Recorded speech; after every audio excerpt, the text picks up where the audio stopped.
Good morning. We just wrapped up a Pentagon briefing, lasted just under an hour, with some breaking news about U.S. soldiers being moved into key strategic places in Europe. Why is this happening now? Because of the rising tensions between Russia, Ukraine, the United States, and our NATO allies. And so before we get into the details of this news, we're going to talk about data, we're going to talk about geography.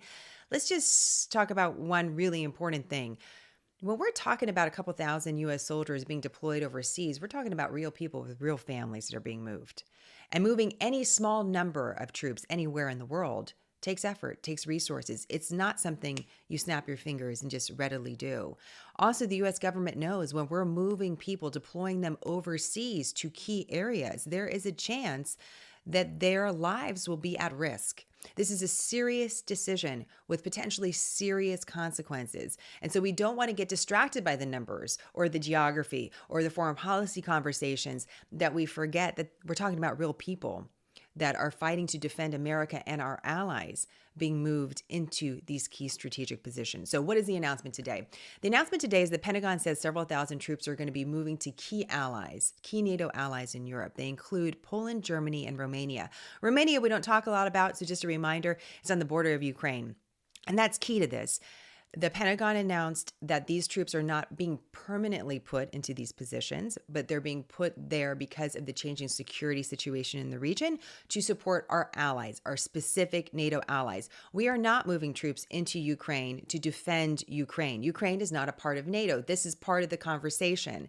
But yes, we are moving several thousand troops to reassure our NATO allies because that is what NATO is. It is a defensive alliance.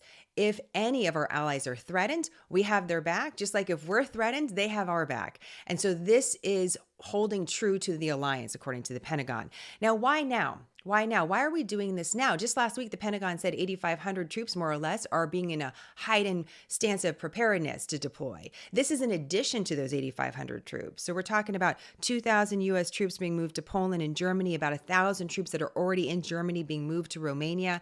So you're seeing a lot of different movement right now. So why, in addition, are we seeing this announcement today? Well, the Pentagon, it took a little while to get to this, but this really is the takeaway. The Pentagon said that Russia, day after day, continues to add forces in the Mediterranean, the North Atlantic, Belarus, a key country ally of Russia, and the western border, their western border with Ukraine. So this is really important. This is not just about Ukraine. This is a question about what is Russia's true intention here. Is there something else going on? Is there the potential for a spillover effect to a broader conflict in other places in Europe? And so, for example, you might not have heard about the North Atlantic when we're talking a lot about what's going on with Ukraine, which is in Eastern Europe. North Atlantic is closer to Ireland, North Atlantic Ocean. And so Russia was going to hold, and maybe potentially still plans to hold, military drills in that area. There's military drills happening in the Mediterranean, or we're seeing reports of Russia wanting to hold military drills there. We're moving our Navy into that area as well. So I think it's really one of the big takeaways from this press briefing is that while we are focused on Ukraine, and yes, there's 100,000 plus troops, Russian troops built up in that particular area, good context for us to remember as we're moving just several thousand to Europe. It's not just about Ukraine. It's not just about this. It's about a question about what's next.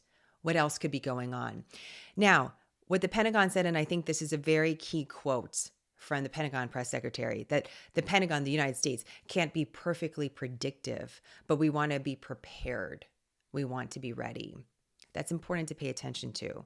So what about the context for this? Again, why now? Why is this now? We're waking up on Wednesday morning. Why is this happening now? Well, just yesterday, the Russian president held a meeting with the prime minister of Hungary. Hungary is a member of NATO. He should be with us, right? But Hungary does not have warm relations with Ukraine. And Hungary has had some relations, regardless of the tensions in the region, with Russia.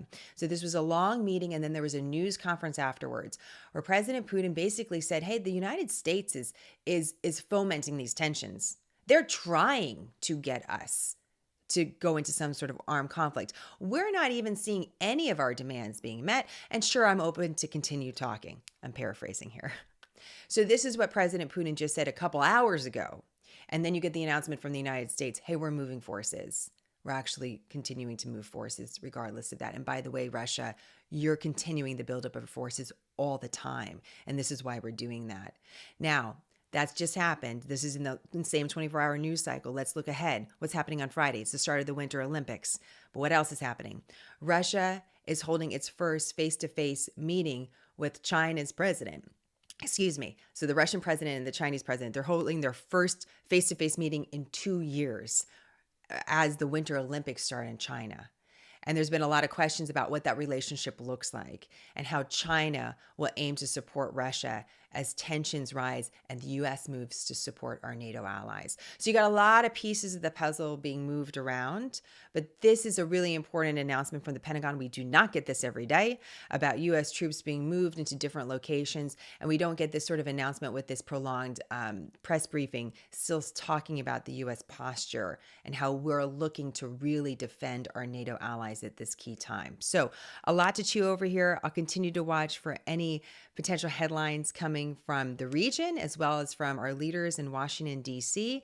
And if you have any questions and comments, let me know. But as always, more on smarternews.com. Have a great day.